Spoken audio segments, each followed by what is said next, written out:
Oke, mari kita tundukkan kepala. Terima kasih mengucap syukur buat segala kebaikan Tuhan. Sukacita Natal senantiasa hadir di tengah-tengah ketidaknyamanan kami Tuhan. Biarlah sukacita Natal ini terus mengawali kehidupan kami untuk memasuki 2025 Tuhan. Kau Amin. memberikan kekuatan kepada kami, membuat kami menjadi orang-orang yang penuh dengan inovasi untuk menerobos sesuatu, sesuatu yang tidak mungkin bersama dengan Tuhan. Oleh sebab itu Tuhan, mampukan kami bergandengan erat dengan tangan Tuhan senantiasa Tuhan. Pimpin kami lebih lagi ya Bapa, agar senantiasa kami mengalami kemenangan demi kemenangan. Sebagaimana Tuhan berikan 2024, Tuhan memberikan kemenangan yang lebih daripada cukup. Amin. Sehingga kami saat ini Tuhan ada oleh karena kemurahan Tuhan yang Tuhan berikan. Dan saatnya nanti Tuhan kami di penghujung tahun 2025 Tuhan. Engkau memberikan kemenangan kepada kami Tuhan. Engkau memberikan sesuatu yang yang luar biasa Tuhan. Oleh sebab itu Tuhan, kami bersyukur buat pagi yang indah Tuhan. Kami akan memulai saat teduh doa pagi ini Tuhan dengan sukacita yang penuh daripada surga turun atas kami sekalian. Di dalam nama Tuhan Yesus kami sudah berdoa syukur. Haleluya. Amin.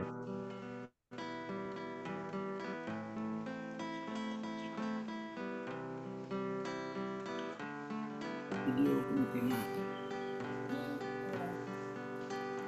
Seorang anak telah lahir untuk kita, seorang putera diberikan,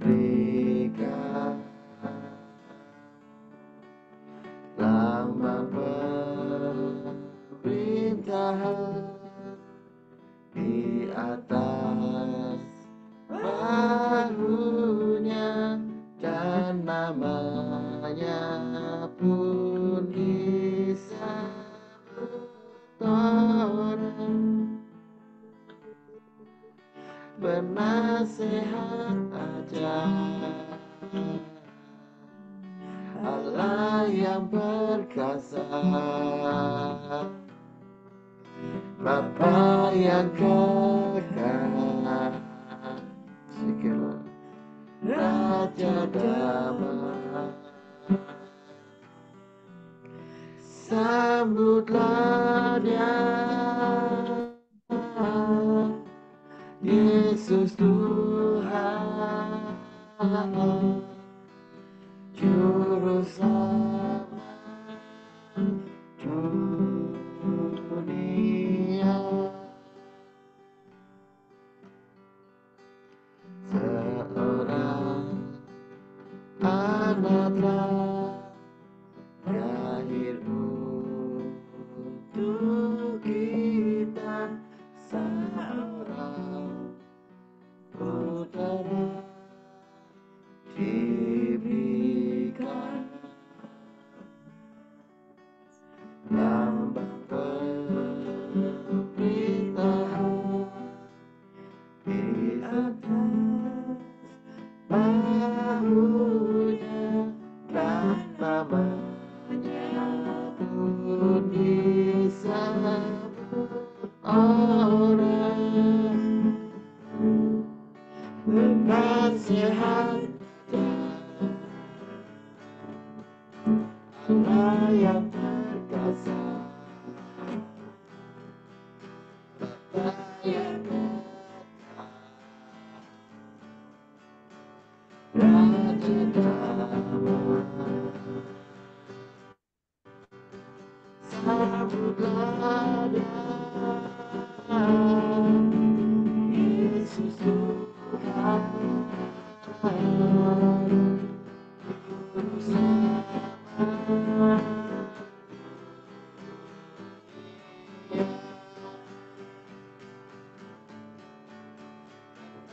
Sehat ada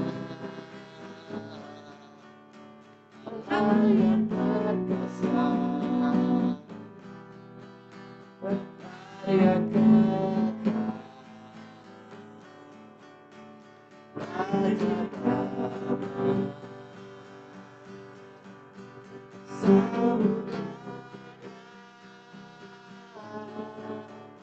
Yesus Tuhan, Juru Selamat.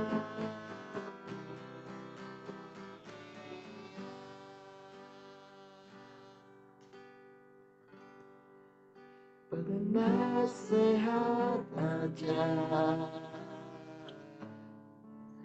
Allah yang berkasa, Bapa yang kekal, Raja damai, sebutlah Dia, Yesus Tuhan, Juru Selamat dunia.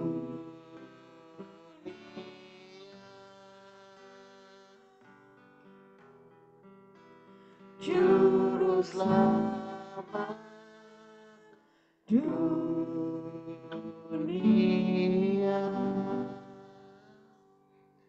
Ya Bapak dalam surga, sungguh kami mengucap syukur Tuhan pagi indah ini. Kau terus tuntun anak-anak-Mu ini Tuhan, untuk kami bersama-sama belajar akan setiap kebenaran firman-Mu Tuhan. Jamah setiap hati kami, Kau urapi hamba-Mu ini Tuhan yang akan menyampaikan kebenaran firman-Mu. Biarlah apa yang keluar dari mulut hamba-Mu ini Tuhan adalah isi hati dari Engkau Tuhan, untuk bisa mengoreksi, mengkalibrasi hati kami, pikiran kami ya Tuhan Yesus. Terima kasih ya Bapa. Terpujilah Kau ya Tuhan Yesus. Hanya di dalam nama-Mu Tuhan Yesus kami berucap syukur. Haleluya. Amin. Ya langsung ya. Hari ini kan saya diberi kesempatan untuk berbagi tentang Natal ya, tentang Natal. Jadi kita skip dulu ya Bu Venda ya, terkait apa itu, terkait bacaan kita dalam Mazmur, tapi kita akan hari ini kita berfokus pada Natal. Ya, kalau kita melihat langsung apa berkat terbesar kita ya, pasti kita sepakat bahwa berkat terbesar kita adalah salvation, keselamatan. Materi apapun, mobil apapun tidak bisa dibanding dengan keselamatan. Ya, itu adalah berkat terbesar. Tema yang saya bawakan hari ini adalah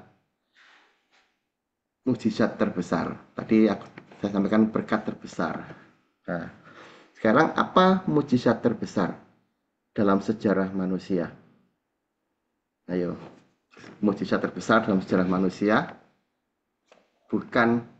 bukan lautan yang membelah menjadi dua pada waktu zaman Musa, atau mungkin Bahtera, atau mungkin yang lain dia. Tapi mujizat terbesar adalah Tuhan sendiri itu hadir dalam dunia ini menjadi rupa seorang manusia. Itu adalah mujizat terbesar bagi kita semua. Ya, itu yang dinamakan inkarnasi. Beda dengan reinkarnasi ya saudara semua. Kalau kita berbicara inkarnasi di agama, ada di sebuah agama ya, reinkarnasi itu perwujudan dari wujud yang satu ke wujud yang lain, itu reinkarnasi. Tapi ini beda, bukan reinkarnasi, tapi inkarnasi ya. Terus apa pesan Natal buat kita semua melalui inkarnasi Tuhan? Kita baca sama-sama di dalam Lukas 32 sampai 38 ya. Minta tolong untuk Bu Venda ya untuk membaca dengan Pak Ronald bergantian. Bu Venda ganjil, Pak Ronald genap. Lukas 32. Lukas 1 ayat 32 sampai 38.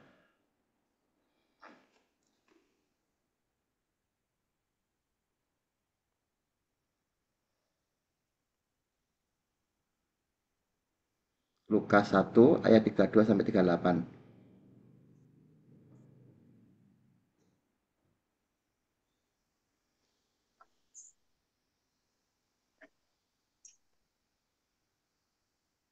Ya, thank you Pak Ronald. Venda mengawali lebih dulu. Setelah itu dilanjut dengan Pak Ronald. Lukas 1 ayat 32 sampai 38. Ya, ia akan menjadi bisa kelihatan ya. Ini aja yang baca. Ia akan menjadi besar dan akan disebut anak Allah yang maha tinggi. Dan Tuhan Allah akan mengaruniakan kepadanya tahta Daud, bapa leluhurnya. Ronald.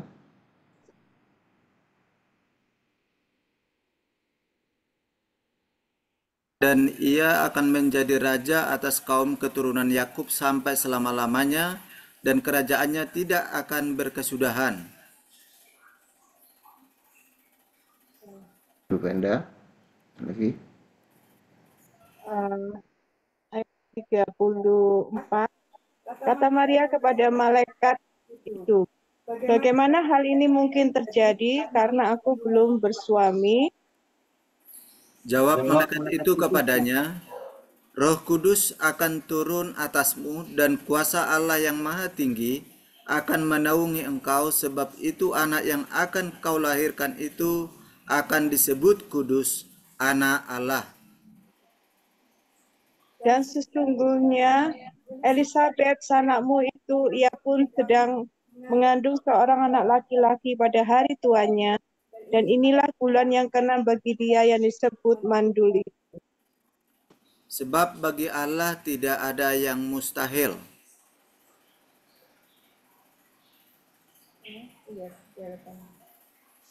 Ya, ayat ke-38.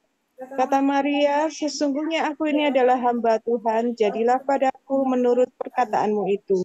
Lalu malaikat itu meninggalkan dia. Ya, makasih Bu Benda, Pak Ronald. Ya, bisa di-close Pak Ronald. Ya. Jadi pesan Natal buat kita semua melalui inkarnasi Tuhan di dalam kitab Lukas. Yang pertama yaitu inkarnasi Tuhan itu menunjukkan bahwa kemahakuasaan Allah yang maha tinggi melebihi apa yang kita pikirkan, saudara semua ya. Tadi disebutkan di ayat 32 dan juga yang berikutnya itu tadi Allah yang maha tinggi 2 kali. Ini menunjukkan bahwa Allah itu transcendent.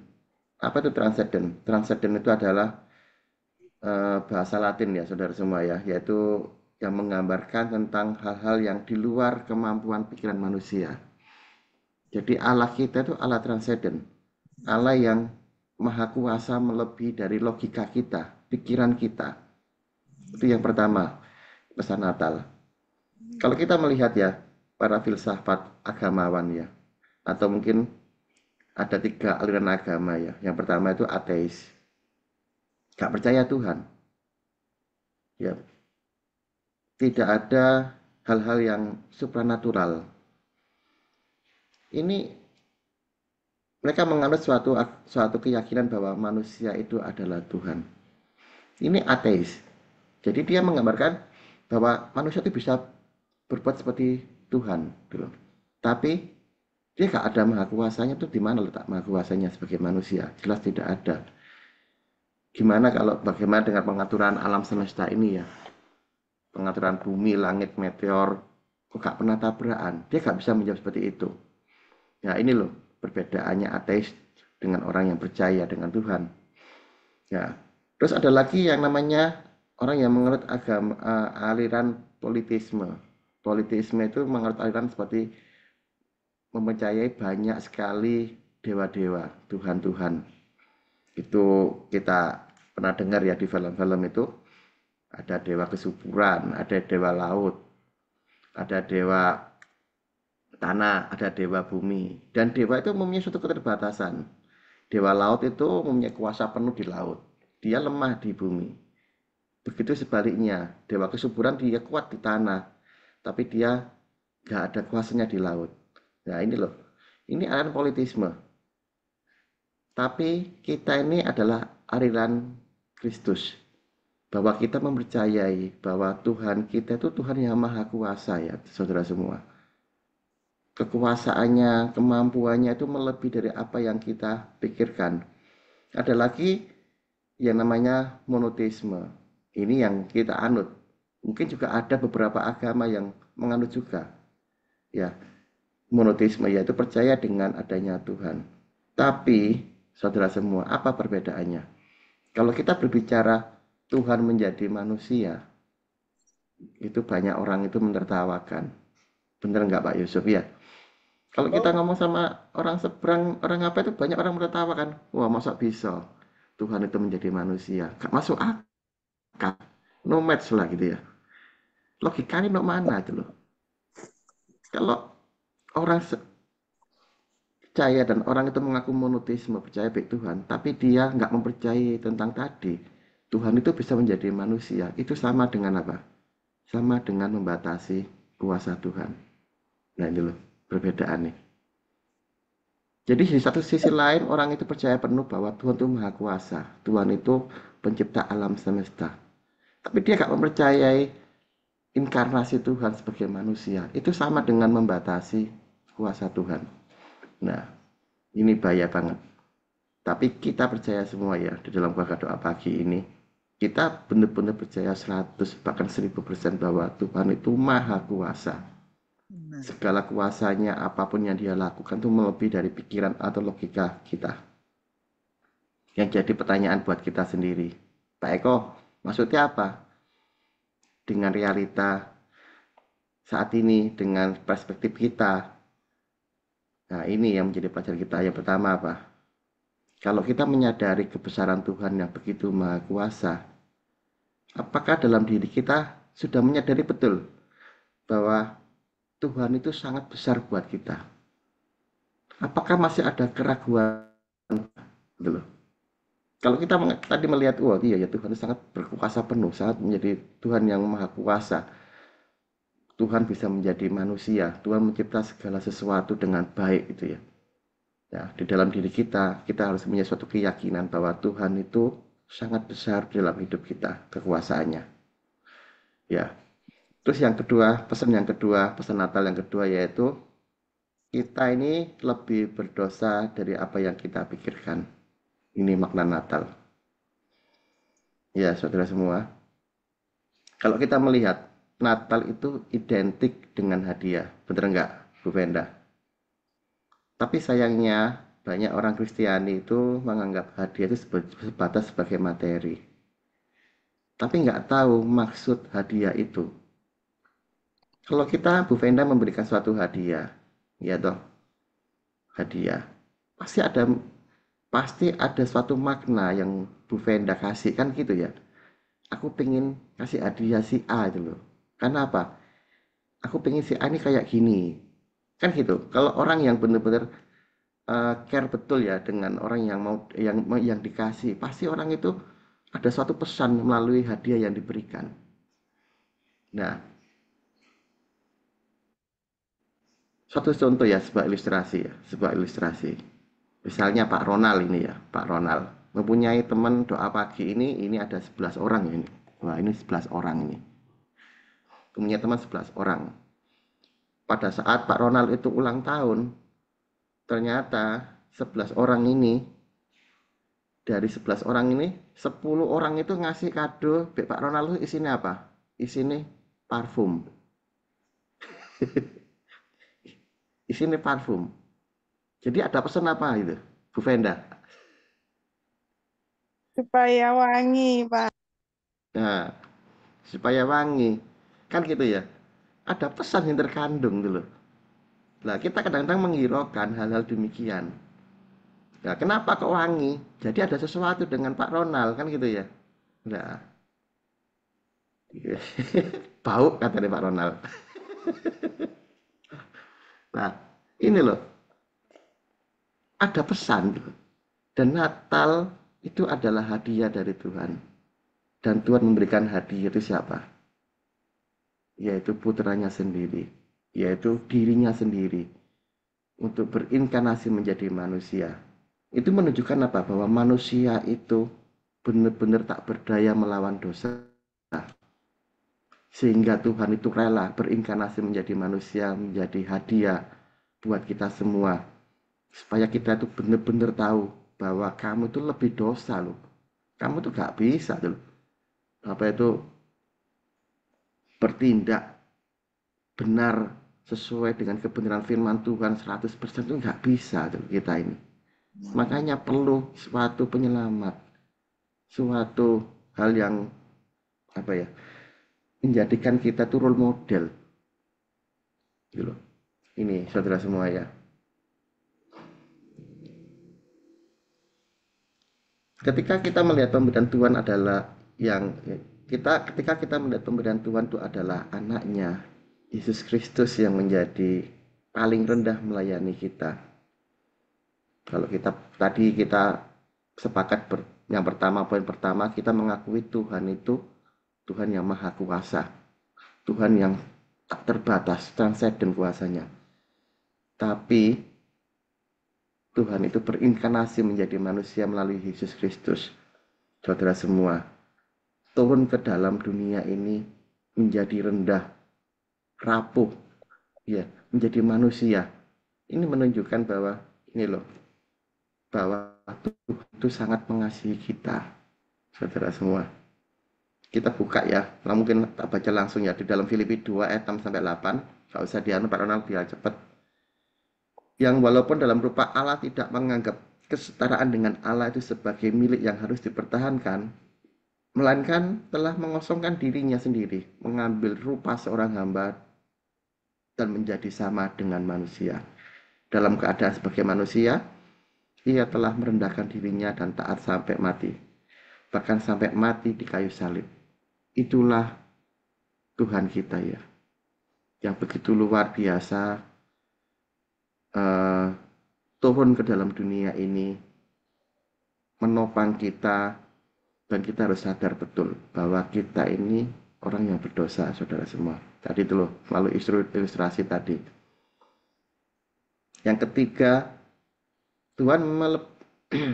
yang pesan Natal, Tuhan lebih mengasihi melebihi dari apa yang kita pikirkan atau kita bayangkan. Ya, Yesus dalam bahasa Inggris, ini loh, saya baru dapat kemarin ya. Ada Yesus itu nama yang diberikan langsung oleh otoritas Tuhan, bukan oleh Maria sebagai ibu atau Yusuf sebagai papanya ya. Kayak kita mungkin Ronald, sing papa mamane gitu, sing ngasih nama. Ini enggak. Yesus itu adalah nama yang diberikan langsung pada Tuhan ya, melalui malaikat, dan itu mempunyai arti, yaitu Yesua, yaitu Y yang berarti Tuhan, dan Sua berarti keselamatan atau menyelamatkan. Dalam kesimpulannya, Yesus adalah mempunyai arti Tuhan adalah keselamatan. Namun yang menarik saudara semua, raja segala raja, tapi pada waktu masuk ke dunia, kita nggak mencari sang raja itu di tempat istana atau di rumah bangsawan atau dimanapun ya saudara semua. Kita memanggil dia raja segala raja, tapi masuk ke dalam dunia ini, dia masuk ke dalam sebuah kesederhanaan, kesengsaraan, kehinaan untuk menyelamatkan kita. Lahir di palungan. Kalau kita tahu sendiri, Maria sama Yusuf itu sampai ke Bethlehem, lari ke sana sini, ada suatu ekonomi yang terbatas banget. Ini loh, di dalam 1 Korintus 2 ayat 8-9, tidak ada dari masa dunia ini yang mengenalnya. Sebab kalau sekiranya mereka mengenalnya, mereka tidak menyalibkan Tuhan yang mulia. Ini loh. Jadi Tuhan kita, Yesus itu adalah Tuhan yang luar biasa, saudara semua. Jadi masuk ke dalam dunia ini, itu di titik yang paling rendah. Ya. Seperti ada yang tertulis, apa yang tidak pernah dilihat oleh mata, tidak pernah didengar oleh telinga, dan tidak pernah timbul di dalam hati manusia, semuanya disediakan Allah untuk mereka yang mengasihi Dia. Ini bukan soal materi, saudara semua, ayat ini. Sering kita melihat bahwa orang-orang itu memakai ayat ini sebagai hal-hal materi. Sangat-sangat rendah, saudara semua. Ayat ini dipakai untuk sebuah materi. Ini berbicara tentang keselamatan itu sendiri. Jadi teman-teman, ayo kita mau lebih bijak, lebih wise lebih lebih apa ya, Alkitabiah itu lebih dewasa gitu ya. Jadi jangan asal mencomot sebuah ayat untuk dipakai dengan fokus kepada materi. Ya, itu sering kita melihat, sering kita mendengar. Wah, apa yang nggak pernah dilihat oleh mata, tidak pernah didengar oleh telinga, tak pernah ditimbul dalam hati, semua itu disediakan Allah untuk mereka yang mengasihi Dia. Ini berbicara tentang Sang Penyelamat, Sang Penebus kita. Gimana raja segala raja hadir dalam dunia ini, di dalam kemiskinan, di dalam kesederhanaan, melalui Tuhan kita itu ya. Ini hal yang di luar nalar gitu loh. Orang dunia pada waktu orang-orang Taurat, orang-orang Farisi nggak melihat seperti itu. Dia menantikan juru selamat itu seperti Musa yang mampu mempunyai kekuatan supranatural, bisa membebaskan bangsa Israel dari Roma, terus bisa mempunyai suatu kuasa membelah laut seperti itu. Itu harapannya orang-orang Israel pada waktu itu. Tapi apa yang terjadi? Sang penyelamat kita, Sang Tuhan kita, itu hadir dalam dunia ini penuh dengan kesederhanaan, saudara semua. Dia dicaci, dia dimaki, dihina, disalib. Dia gak melawan apa? Dia gak melawan. Dia gak melawan. Itu luar biasanya Tuhan kita. Dan orang itu akhirnya memandang, Rasul Paulus sampai dia mengatakan, oh ini loh sosok penyelamat itu ya, itu Tuhan kita. Orang tuh nggak melihat gitu loh. Duh, ternyata yang dipikirkan orang Taurat itu berbeda. Ternyata sang penyelamat itu bukan seperti orang-orang Taurat tadi, orang-orang Farisi. Seorang penyelamat yang mempunyai kekuatan supranatural yang luar biasa seperti Musa, bukan gitu loh. Ternyata kayak Tuhan Yesus itu loh. Dia mempunyai suatu kekuatan yang apa? Yang luar biasa tuh, dia mempunyai suatu kekuatan yang mengasihi, menyembuhkan orang, membangkitkan orang, mendidik orang. Dia dihina, dia nggak melawan. Dicaci, dia hanya diam, nggak pernah membalas. Bahkan sampai disalib, dia nggak membela diri itu loh. Ini loh sosok ini. Loh, ternyata penyelamat kita ini ternyata orang yang nggak kita pikirkan, tidak pernah yang kita dengar di telinga, ya tidak pernah timbul dalam hati manusia, ya seperti ini loh, seperti Tuhan loh. Jadi bukan soal materi, saudara semua. Ayo. Yang menjadi pertanyaan reflektif kita pada pagi hari ini, melalui pesan Natal ini, kalau kita benar-benar memahami betul bahwa kasih Tuhan itu luar biasa buat kita sebagai manusia, apakah kita menghargai kasih Tuhan itu di dalam hidup kita? Apakah kita menyadari betul ya betapa karya penebusannya itu sangat besar buat kita, saudara semua? Ya, Natal ini bukan soal hadiah. Natal ini bukan soal celebrate. Tapi Natal ini harusnya menjadi sebuah refleksi diri buat kita semua. Betapa Tuhan itu luar biasa buat kita. Sering kita melihat memaknai bahwa Natal sebatas pada kelahiran Tuhan. Tapi kita ini orang-orang berinjil. Jadi kita harus melihat sebuah kacamata besar bahwa kita melihat Tuhan bukan hanya sebatas pada kelahiran, tapi kita melihat kebesaran Tuhan dari kelahiran, dari pelayanannya, bahkan dari sampai mati di kayu salib. Itulah Natal buat kita. Jangan dipotong-potong, saudara semua. Ya, tadi disebut maaf ya, ini tadi saya izin sama Bu Venda. Bu Venda mungkin lebih awal, betul lebih lama ya. Karena ini pesan Natal mungkin biar lebih biar lebih mengena ke dalam diri kita. Tadi di awal kita menyanyikan sebuah lagu ya, Penasehat Ajaib. Di dalam Yesaya, seingatku ya, mungkin 59 ya, mungkin Pak Yusuf yang tahu. Penasehat ajaib, Allah perkasa, Raja kekal. Kenapa Tuhan kita itu disebut penasehat ajaib, saudara semua? Ini loh, ada sebuah ilustrasi lagi, ini terakhir kali ya. Ilustrasi. Misalnya, Cik Suang ini ya. Cik Suang ini ada mengalami suatu problema ekonomi. Iya. Dan Cik Suang itu memerlukan seorang penasehat. Ada 3 orang penasehat. Satu orang penasehat itu backgroundnya dia itu kaya dari lahir. Dia nggak kerja, duit wakai gitu loh. Terus kan ente-ente itu ya. Itu itu orang satu. Dia nggak pernah kerja. Dia cuma ngandal deposit di papanya itu uangnya banyak. Nah, siswa itu butuh breakthrough dalam ekonomi, dalam pekerjaannya. Butuh seorang penasehat. Ada 3 orang penasehat. Satu orang tadi kaya sejak lahir, dia nggak pernah bekerja, ya. Terus ya ini sebagai penasehat. Yang kedua, orang ini orang pengusaha, tapi nggak pernah gagal.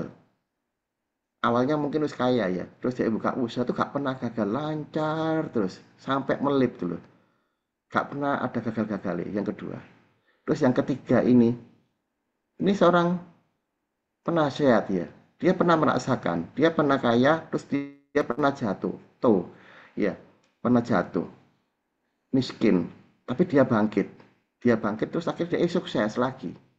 Nah, coba Cik Suang, dari ketiga ini, 1, 2, 3 ini, Cik Suang mendengarkan yang mana? Lu Yang tiga, ya toh? Begitulah dengan kita ya. Kita mempunyai suatu penasihat ajaib. Siapa itu? Yaitu Tuhan Yesus. Tuhan kita itu bukan hanya sekedar memberikan sebuah teori, tapi dia mempraktekkan menjadi manusia. Natal ini kita berbicara tentang peran Tuhan di dalam diri kita. Peran Tuhan berinkarnasi menjadi manusia. Tuhan menjadikan teladan buat kita. Kita mungkin pernah merasakan dihina. Kita lihat Tuhan, pernah dihina apa enggak? Banyak Tuhan itu dihina, diludahi, dicaci, diapa gitu. Tuhan pernah disindir, kita pernah disindir, kita merongkol, ada kepahitan. Apakah Tuhan pernah merasakan seperti itu? Pernah gitu loh. Oh, saya tuh pernah dikhianati. Apakah Tuhan kita pernah merasakan? Pernah dikhianati oleh orang terdekatnya, bendaharanya. Dia pernah disalib, bahkan sampai disalib pun dia gak pernah itu. Ini loh, Tuhan kita itu Tuhan yang meneladani, saudara semua. Yang pernah merasakan apa yang kita rasakan. Jadi, kita bersyukur banget. Natal ini membuat sebuah refleksi hati buat kita. Untuk mengkalibrasi hati kita. Bahwa Tuhan itu sangat berharga buat kita, saudara semua. Ya, itu yang bisa saya sampaikan, Bu Venda. Ini apa langsung saya bikin Bu Venda? Ya, nggak apa-apa Pak Eko. Ya, kurang, jadi lanjut lagi. gimana Pak Yusuf? 1 item lagi. Gimana? Tambahin 1 item lagi. 1 item. Mm-mm. Pak Yusuf aja. Ya, tadi kita sama-sama belajar ya tentang makna Natal, pesan Natal buat kita tadi ya. Setiap pribadi kita pasti mempunyai suatu pengalaman, mempunyai pesan Natal. Ini bukan soal apa ya, soal berkat ya, tapi kita ini coba berfokus pada peran Tuhan dalam diri kita. Coba kita mau sharing ya, saudara semua. Kita punya waktu kurang lebih 20 menit, jadi minta tolong singkat ya, kurang lebih 1-2 menit ya Bu Venda ya, per orang. Ya, Cik Swang, apa makna Natal buat Cik Swang? Luar Kan Cik Swang? biasa. Ya, dengar suara saya? Ya, Ya. Makasih Pak Eko. Pas banget yang ditanyakan. Eh karakter ya. Karakter dari Yesus itu sendiri. Ya. Kalau kita dicati, gitu, eh, kita lihat pengorbanan di kayu salib. Dia nggak membalas kok. Dicaci, disakiti, ditusuk tulang rusuknya. Dia nggak membalas. Dan itu saya alami. Saya alami. 2018 saya pernah alami bullying, ya, dicaci dan bukan kesalahan saya di hadapan eh, tua-tua, saudara tua, apa, dan orang-orang yang terhormat. Itu 2018. Saya nggak membalas, Tapi orang-orang itu yang nggak terima. Ganti yang membuli saya dimarahin. Tapi dampak dari itu semua, Pak Eko benar, saya mengalami masalah ekonomi. Dan orang yang pada waktu 2018 itu menyaksikan saya dibully, justru yang akan memberikan bantuan modal, Pak Eko. Saya tidak nyangka. Ya. Dia waktu itu heran banget, kamu kok bisa tidak membalas? Dibully seperti itu di tengah-tengah orang banyak, ada 8 orang tua-tua, semuanya lebih tua dari saya. Ya. Tapi saya nggak membalas, ya. Saya hanya diam aja. Mereka itu heran, kamu kok bisa diam? Yo melok Yesus, yo melok Yesus ini, karena mereka dari seberang. Yo melok Yesus iku ngono yo, iso sabar yo. Ya, tapi hikmah dari itu semua itu sungguh amazing. Apa yang tidak pernah saya lihat, apa yang tidak pernah saya dengar, dan timbul dalam hati itu Tuhan sediakan. Gitu.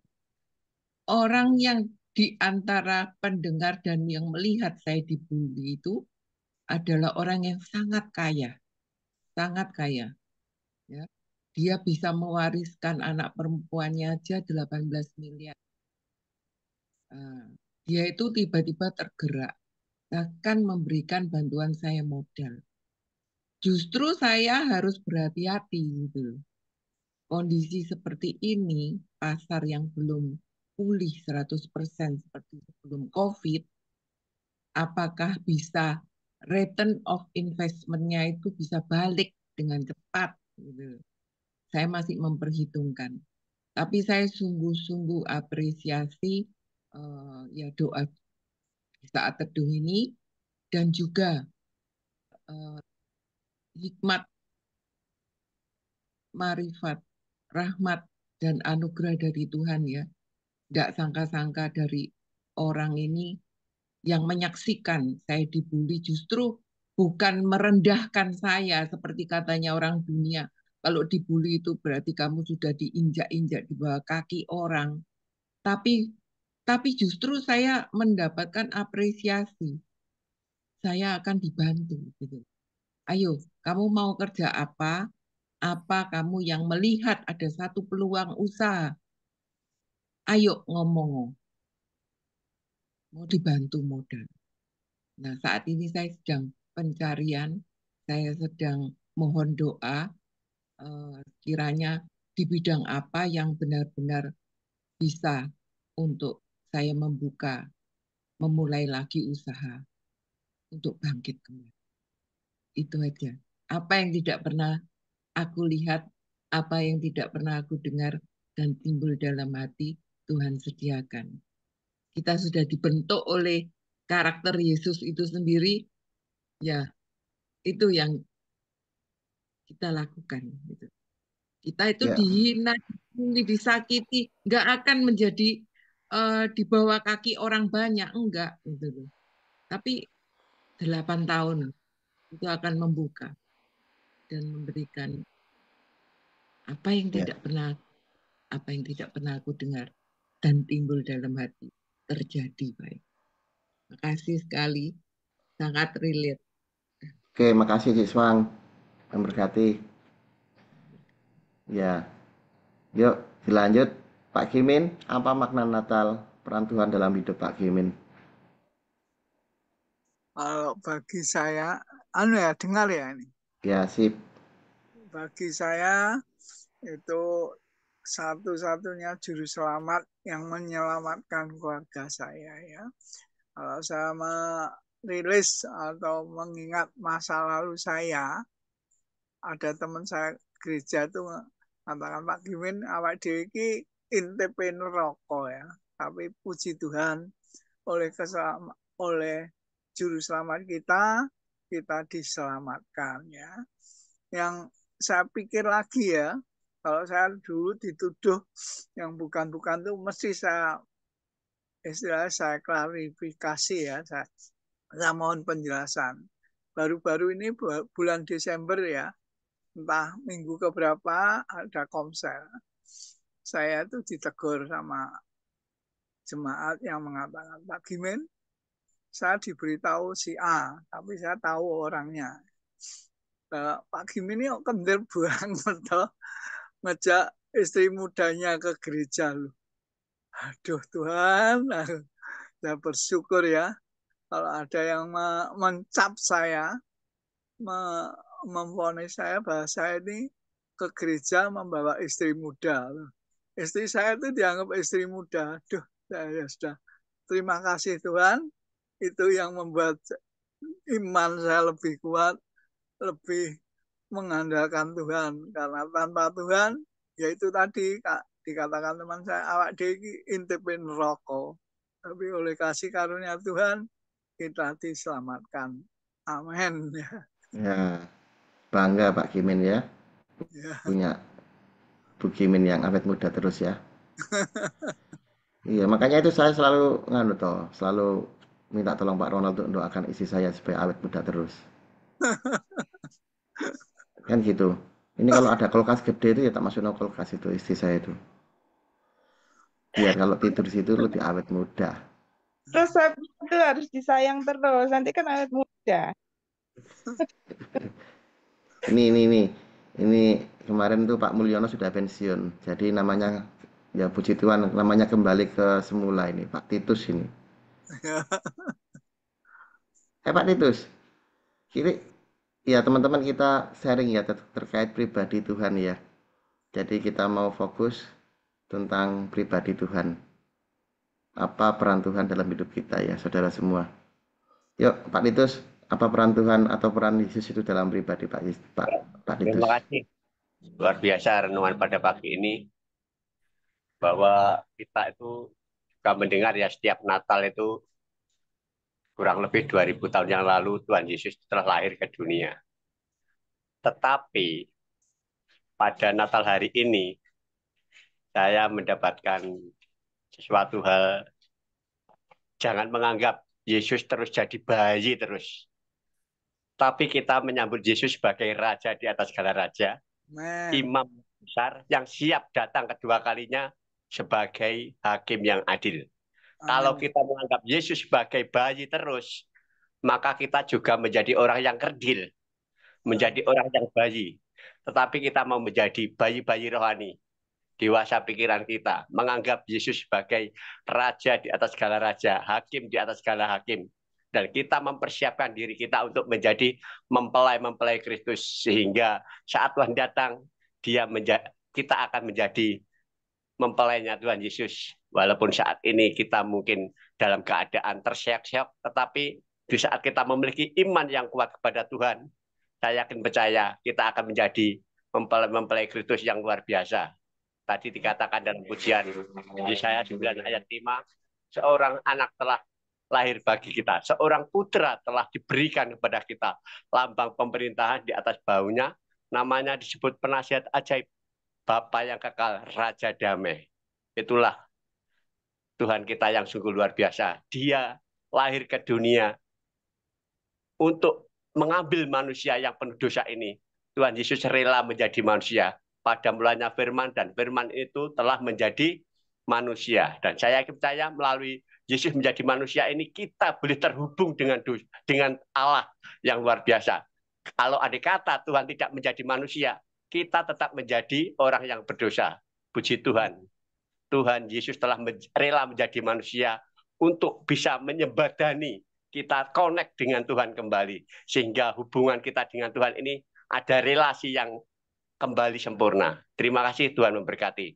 Yes, thank you Pak Titus. Ini tadi ya, kita kan lagi Pak Titus, bahwa kita ini hidup di dalam sebuah kasih anugerah Tuhan ya. Kadang-kadang kita ini melihat makna Natal sebatas hanya kelahiran. Maka tadi Pak Titus mengatakan jadi bayi terus. Ya ini kok ulang tahun, tapi ulang tahunnya kok identik bayi terus kan gitu. Tapi kita mau dewasa lah, bahwa kita memaknai Natal ini bukannya sebatas sebagai bayi, tapi ada sebuah satu rangkaian utuh gitu ya Tuhan itu ya, dari bayi, dari kelahiran, dari pelayanan Tuhan sampai disalib. Inilah makna Natal yang benar ya. Karena keterbatasan waktu ya, 2 lagi ya, saudara semua, kita juga menghormati teman-teman yang beraktivitas. Nah ini minta tolong untuk Pak Yusuf daripada ngantuk, ini sudah linger-linger Pak Yusuf ini. Kejar Pak. Tangi. Aku nikmati semua yang diomongi tadi. Ya silakan Pak Yusuf, apa kesan Pak Yusuf melalui Ya. pribadi Tuhan? Makna Natal ini memang perlu kita nikmati ya. Sebagaimana tadi sudah dijelaskan panjang lebar, itu kalau direspon dengan benar, maka saat dan kesempatan ini harus ada keputusan. Untuk apa keputusan itu diambil? Untuk tetap beriman dan percaya. Lalu kemudian kalau kita sudah mengambil bagian sebagaimana dijelaskan tadi, yang saya dapatkan di sini makna Natal ini, kita harus menjadi agen perubahan untuk menjadi berkat memberkati setiap orang. Ya. Jadi tidak banyak-banyak. Tetapi harus ada perubahan yang dimulai dari diri kita sendiri. Supaya orang lain melihat bahwa itulah bukti kasih Yesus hadir di dunia, membawa perubahan. Yang tadinya orang tidak mengenal menjadi mengenal, yang tadinya orang bebal berubah menjadi orang yang baik. Nah inilah kesempatan perenungan Natal pagi hari ini memang luar biasa. Aplikasinya ini kalau di-sharingkan terus ini memang makan waktu paling tidak 2 jam, tidak habis-habis itu. Karena memang Lukas ini menceritakan sangat dalam tentang kehadiran Tuhan kita Yesus Kristus. Jadi harapan saya mari kita jadikan Natal ini sebagai agen perubahan dalam hidup pribadi khususnya dan juga keluarga. Supaya kita menikmati apa makna Natal tahun ini. Dan menjadi berkat untuk memberkati tadi saya bilang, itu untuk hari mendatang. Ya. Setelah Natal ini, ya jangan sampai di sini saja menjadi agen perubahan, tetapi itu berlanjut. Ya. Di tahun depan ya harus jadi berkat. Jangan selesai baru masuk tanggal 31 sudah mabuk, bikin kesro. Wah itu bukan agen perubahan namanya. Tapi merusak. Jadi bukan memberkati untuk diberkati, tetapi ya menjadi batu sandungan gitu kan. Ya kira-kira itu yang dapat saya bagikan secara singkat, biar yang lain bisa kebagian gitu. Terima kasih, Tuhan berkati. Thank you Pak Yusuf. Ya. Ya, Bu Ana.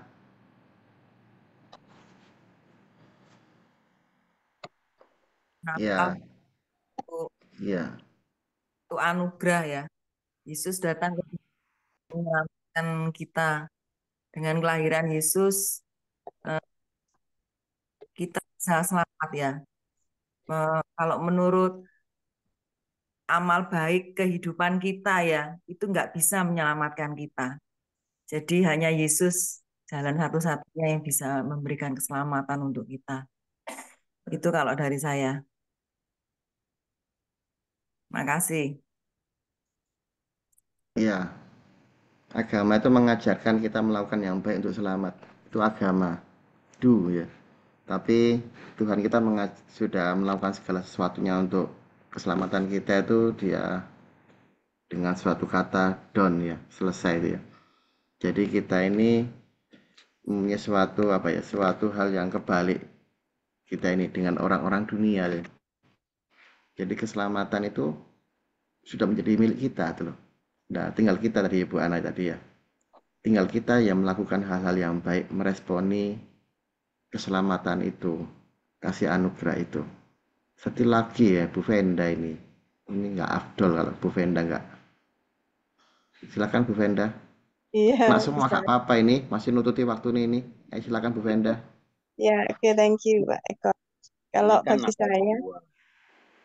Dua lagi. Nanti habis Venda saya Pak Eko. Ya, lanjut. kamu kalah.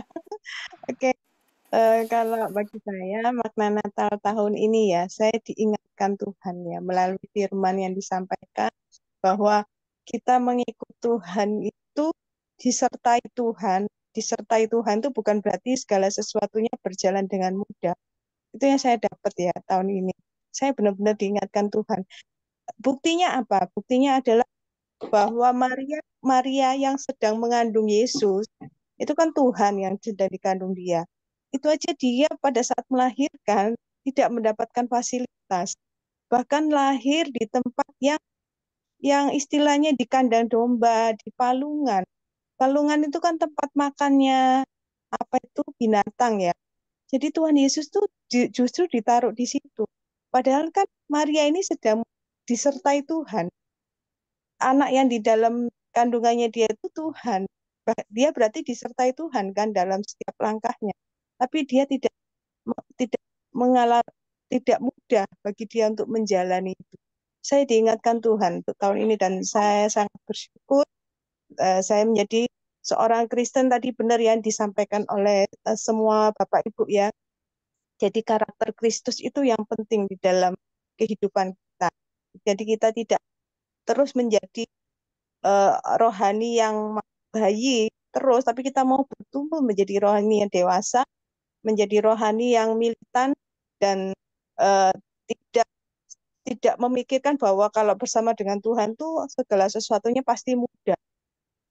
Karena sudah ada contohnya ya tadi Maria tadi itu dia menjalaninya juga tidak mudah sekalipun dia disertai Tuhan. Kalau penyertaan Tuhan tuh pasti, tapi dalam perjalanan hidup itu Tuhan itu juga mendidik anak-anaknya. Mungkin seperti itu Pak Eko. Terima kasih, Tuhan Yesus memberkati. Ya, dilanjut. Ayo Pak Ronald. Ya, terima kasih Pak Eko. Habis saya masih ada Pak Daniel, Pak Heri, Pak Erik, Bu Yani. Gitu ya. Minimal sedikit-sedikit lah maksud saya ya, biar kena semua Pak Eko. Kalau yang saya tangkap tadi ya, dari firman yang Pak Eko sampaikan di Lukas itu, ya, itu merupakan janji Allah kepada Maria ya. Kalau kita lihat janji Allah itu sungguh luar biasa loh, ya. Janjinya akan memberikan anaknya yang tunggal ya, Tuhan Yesus itu melalui Maria. Kalau kita baca tadi mulai ayat 31 sampai terakhir itu kan dikatakan di situ bahwa ia akan mengandung, ia akan melahirkan seorang anak Allah yang maha tinggi, akan mengaruniakan tahta Daud bapa leluhurnya gitu ya, dan tidak akan berkesudahan. Tapi pada saat dia tadi disampaikan istri saya juga, pada saat dia perjalanan dari Nazaret sampai dia ke Yerusalem itu, kalau kita hitung, kalau berjalan kaki itu kan 5 hari kurang lebih ya perjalanan kakinya itu ya. Namun kalau kita lihat sampai di Yerusalem juga atau di Bethlehem, dia nggak mendapat suatu fasilitas tadi yang nggak ada penginapan, bahkan tertolak, bahkan melahirkan di kandang domba gitu ya. Kandang domba. Padahal dia tadi janji Allah itu kan sungguh luar biasa. Tapi poin yang bisa kita lihat di sini, Maria tidak pernah kita lihat bersungut-sungut di sini ya, dalam kondisi keadaan yang dialami oleh Maria ini. Dia tidak pernah berkata, wah kok begini ya Tuhan, katanya anak Allah, kok begini, kok lahirnya di kandang domba, makannya dari palungan. Ini nggak ada ya kalau kita lihat. Tapi ada kerendahan hati dari Maria ini yang Tuhan lihat. Dia bisa menerima janji Allah itu dengan luar biasa. Begitu juga pada saat ini apapun kondisi kita, saya percaya tahun 2025 sesulit apapun saat ini kita 2025 kita akan lebih ya naik lagi, lebih roh yang ada di dalam kita itu lebih menyala-nyala. Bahkan masalah yang kita hadapi sekarang ini tidak ada apa-apanya. Artinya apa? Pasti Tuhan semuanya pelihara. Tuhan akan berikan jalan keluar dalam setiap masalah kita di tahun 2025. Karena apa? Maria saja yang begitu memiliki kasih karunia yang Tuhan berikan kepada dia mengandung ya, bahkan melahirkan. Dia tidak diberikan fasilitas mewah ya kalau kita lihat. Tapi pada saat kita ini juga kita boleh mengucap syukur bahwa kita memiliki Tuhan Yesus sebagai juru selamat kita. Saya kira seperti itu Pak Eko, pesan yang boleh saya sampaikan. Terima kasih. Ya, luar biasa melengkapi. Thank you Pak Ronald. Bu Yani, Bu E, ini Bu E. Bu Yani, My Bu Honey. Yani tadi udah pakai topi loh. Mana itu sinterklasnya Bu Yani itu? Kok hilang? Hilang, Pak. Dia nih lagi bikin mie goreng. Mie goreng. Buat Pak Eko. Ayo Bu Yani, Bu hambanya Pak. Oh iya. menceritakan tentang pribadi Tuhan. Video dibuka Bu Yani. Aduh, videonya dibuka ya. Gak usah malu-malu. Kan sekarang ini banyak AI misalnya nih. Kita khawatir nanti. Maaf, ya, hampir semua sih sama. Gitu. Jadi emang kalau kita di dunia ini tuh kayak yang Tuhan Yesus berikan ke kita. Maksudnya Tuhan itu lahir ke dunia itu untuk menebus dosa-dosa kita semuanya, untuk memberikan yang terbaik untuk manusia ya. Jadi apa ya? Ya itulah membuat manusia itu bisa merasakan damai sukacita. Itu aja sih, singkat aja Pak, nggak banyak-banyak Pak. Yuk, terlalu singkat ini. Gak apa-apa lah. Banyak yang buat saya nanti. Kok kesannya Pak Ronald kalau ya, kalau aku ngomong ini rasanya kayak nyindir deh ini Pak Ronald. Saya tuh perayu ulung loh Pak Ronald. Tanya istri saya ini. Temen lah itu. Levelnya udah beda Pak Eko. Bu Yani itu levelnya sedikit lebih tinggi daripada Pak Eko masalahnya. Pak Daniel, dibuka video ini. Ya, Ya, Daniel.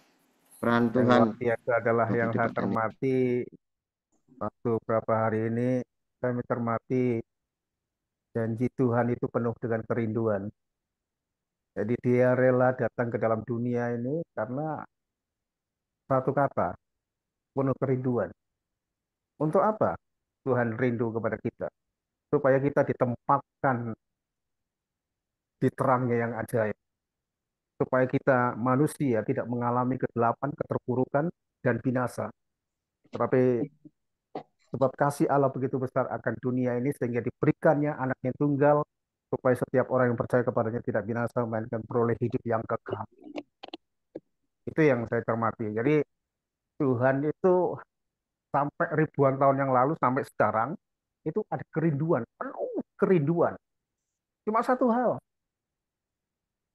memberi keselamatan di dalam setiap pribadi lepas pribadi. Karena apa? Keselamatan itu tidak bisa datang dari tempat lain kecuali dari Tuhan sendiri. Makanya saya ingat beberapa tahun yang lalu, jadi ada banyak liku-liku yang saya hadapi bersama dengan keluarga, istri, anak-anak. Dan sampai saat ini saya mengalami betapa semuanya ada satu pribadi yang merencanakan, yang membuat semuanya bisa mengalami kelegaan, yaitu janji Tuhan penuh dengan kerinduan di dalam setiap kita. Jadi kalau 2024 Tuhan sudah menaungi, memberi pertolongan, memberikan mujizat, jangan takut. 2025 Tuhan juga penuh dengan janji-janji, penuh dengan kerinduan. Dia juga akan memberikan yang terbaik dalam setiap kehidupan kita. Bahkan memberikan kemampuan kepada kita untuk menghadapi situasi dan kondisi di tahun 2025 dengan kekuatan yang Tuhan berikan dalam setiap kehidupan saudara dan saya. Jadi kan jangan pernah takut. Karena apa? Tuhan penuh kerinduan kepada saudara dan saya. Apa itu? Keselamatan. Bukan di atas, di bumi, di muka bumi ini saja. Tetapi sampai nanti di kekekalan. Tuhan penuh kerinduan kepada saudara dan saya. Tuhan penuh dengan cinta kasih. Dia ingin terus ada bersama dengan saudara dan saya. Dia nggak ingin saudara terhilang. Satu domba hilang, pasti dia akan cari. Itu yang luar biasa. Jadi makna Natal bagi saya adalah kerinduan Tuhan di dalam setiap hidup manusia menerima keselamatan yang daripada Tuhan. Itu yang bisa saya sampaikan. Terima kasih. Yes, thank you Pak Daniel. Mantap, mantap. Ya Pak Eri. Halo Pak Eri. Ya, selamat pagi. Terima Videonya Pak kasih. Eri.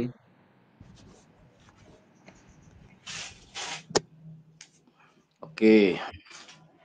Kok Mana belum? ini Pak Eri? Udah. Udah nyala ya. Iya. Yuk pesan Natal Pak Eri. Oke. Ya, saya singkat saja, ini waktunya juga sudah lebih ini. Bahwa pesan Natal kali ini adalah bagaimana kita meneladani Yesus dalam sikap hidup kesederhanaan walaupun dia memiliki segalanya gitu loh. Cuman kadang kita susah untuk mengikuti hal-hal yang demikian. Hal-hal yang tidak mengenakkan daging.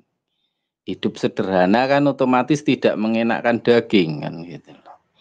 Mestinya saya bisa menikmati fasilitas semua yang saya miliki. Nah, ternyata itu harus saya tinggalkan kan gitu.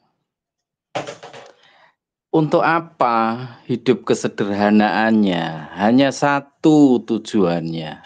Hidup kesederhanaan hanya untuk penyelamatan. Bukan untuk menyiksa diri ya. Nah, bukan untuk menyiksa diri. Hidup kesederhanaan untuk penyelamatan. Itu inti dari Natal yang kita mengerti saat ini. Itu Tuhan berikan satu pengertian seperti itu. Makanya apa yang susah ini, hidup dalam kesederhanaan, nah itulah yang harus kita miliki, karena hidup sederhana itu merupakan nilai ya, nilai kehidupan.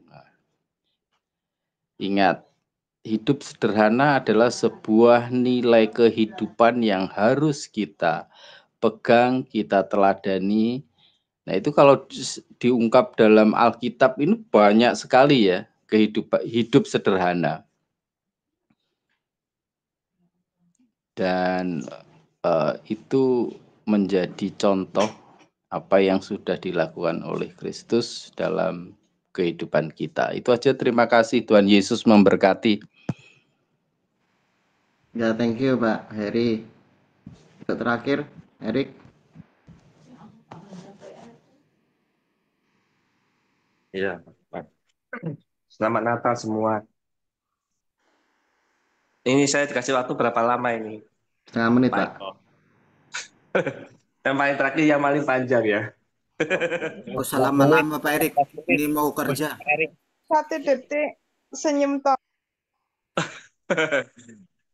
Ya, kalau saya tadi dengar dari ceritanya Pak Eko ya, makna Natal ini sebenarnya kalau saya lihat, dia bukan bercerita loh Pak Erik. Jangan bilang cerita loh. Dari firman Tuhan yang disampaikan, beda. Iya. Kalau saya lihat itu Tuhan itu bukan sebagai pribadi yang diktator ya. Jadi walaupun dia yang punya hukum, yang punya langit semesta, bahkan yang menciptakan kita, tapi dia bukan menjadi diktator yang menuntut kita seperti kayak di hukum Taurat itu engkau harus mengasihi Allah, tidak boleh ada Allah yang lain. Itu seakan-akan dalam tanda kutip itu kelihatan seperti diktator, tapi sebenarnya bukan demikian ya. Justru malah Tuhan ini memberi teladan dulu, dia terlebih dahulu mengasihi kita sebelum kita bisa mengasihi Allah. Nah justru karena perbuatan Allah ini yang dia mengorbankan dirinya untuk menyelamatkan kita, justru itu malah menimbulkan kasih kita kepada Tuhan sendiri. Nah, itulah yang menjadi PR bagi saya ya mungkin di tahun ke depan ini juga ya. Ini yang saya sering gagal ya. Jadi ini ya juga menjadi PR bagi kita semua mungkin ya. Kalau kita mungkin mau orang lain mengasihi kita, itu ya kita harus bisa seperti Tuhan Yesus itu sendiri. Jadi harus menjadi teladan. Ini yang saya sering gagal ya. Kebanyakan kalau kita ini manusia kan kepingin pasangan kita yang mencintai kita dulu. Oh, kadang mungkin kita gemes, kok mereka ini mungkin kecewa, maksudnya kok sering menyakiti kita, kok tidak sesuai dengan keinginan kita, atau gimana. Nah, kalau Tuhan melihat kita seperti gitu, pasti tidak ada solusinya. Oh, manusia ini kok menyebalkan ya, kok selalu menyakiti hatiku ya. Nah, kalau Tuhan mengatakan gitu terus, pasti tidak ada solusinya. Justru karena dia terlebih dulu mengorbankan dirinya, makanya kita mengasihi Tuhan itu ya, karena tidak ada kasih yang lain yang bisa kita beri kepada Tuhan selain mengasihi Tuhan itu sendiri ya. Nah, sama kita dengan pasangan kita, mungkin kita tidak menuntut dia berubah dulu, mungkin kita harus terlebih dahulu yang mengorbankan diri kita sendiri, makanya nanti kita akan menarik kasih dari pasangan kita untuk kepada kita. Itu yang menjadi PR saya mungkin untuk tahun ke depan, karena saya selama ini selalu gagal ya. Banyak kan kalau kadang disakiti apa saya sering kali juga membalas gitu ya. Nah, itu yang menjadi PR bagi saya di tahun ke depan, sama seperti Tuhan Yesus itu menjadi teladan terlebih dahulu, bukan menuntut pasangan kita untuk berubah dulu. Ya, itu sekian mungkin makna Natal tahun ini yang saya dapatkan, yang seperti yang disampaikan oleh Pak Eko juga. Terima kasih. Ini direkam ya Bu Wenda ya? Oh ya. Iya. Direkam Pak Eko. Direkam ya. Ya. Jadi tolong diedit yang punya Pak Erik yang pertama di crop gitu ya, kasihkan ke Venda nanti. Ya. Karena ada itu ya. Ada janji tadi toh. Janjinya ke Bu Merda nanti itu. Iya toh. Wah, apa ya ini? Semangat Pak Erik. Iya, ada Tahun janji 2025 tadi. Pak Eko dia berkomitmen, bagus tuh. Iya, luar biasa. Cuma aku tadi sempat terusik sih dengan perkataan Erik tadi. Banyak dari kita ini menunggu pasangan menyayangi kita dulu. Enggak ya, Pak Ronald ya? Enggak lah. Ya, aku. Kita udah harus saling sayang menyayangi kan? Iya, aku sudah langsung kok. Pak Erik. Untung Pak Erik itu tahan banting orangnya. Nanti Pak Erik konsultasi sama Pak Gimin bisa. Ya oke. Kalau enggak Pak Daniel, banyak contoh loh. Ya. Senior. Iya senior. Ya jujur ngomong, kalau kita menceritakan kebaikan Tuhan, kasih waktu 3-5 jam bahkan seharian mungkin gak cukup ya. Karena begitu besar luar biasa Tuhan itu berarti buat kita ya. Ya, thank you semua. Yuk kita akan akhiri ya doa pagi kita hari ini. Minta tolong untuk Pak Gimin, tutup dalam doa. Silakan Pak Gimin. Pak Eko, tadi foto dah. Oh iya foto ya. Di foto. Ayo open semua yuk. Di foto Pak Ronald. Jangan saya Pak Eko. Kalau saya yang foto saya nggak muncul di layar ya. Foto ya. Pak Heri, Bu Yani. Ayo. Ya, dimunculkan semua. Sudah. 3, 2. Nah, 3, 2. Udah, silakan Pak Gimin. Baik. Nah, Bapak di dalam surga sungguh syukur kalau pagi hari ini Engkau masih waktu untuk kami sharingkan ini Tuhan, masuk aman dan kami terima dan tahun seperti yang kita tahu memberi kemampuan segala yang tinggi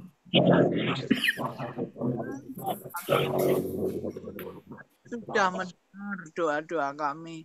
Engkau menerima doa-doa kami, bahkan Engkau melakukan mukjizat yang tidak masuk akal kehidupan kami masing-masing. Hanya di dalam mengucap syukur dan berdoa. Ya, amin. Selamat Natal. Ya, selamat Natal. Selamat Natal semuanya. Selamat Natal. Tuhan Yesus memberkati. Tuhan berkati, Tuhan berkati. Thank you semua. Tuhan berkati. Memberkati. Berkati semua. Besok ketemu lagi. Oke. Oke. Ya, kita tutup ya.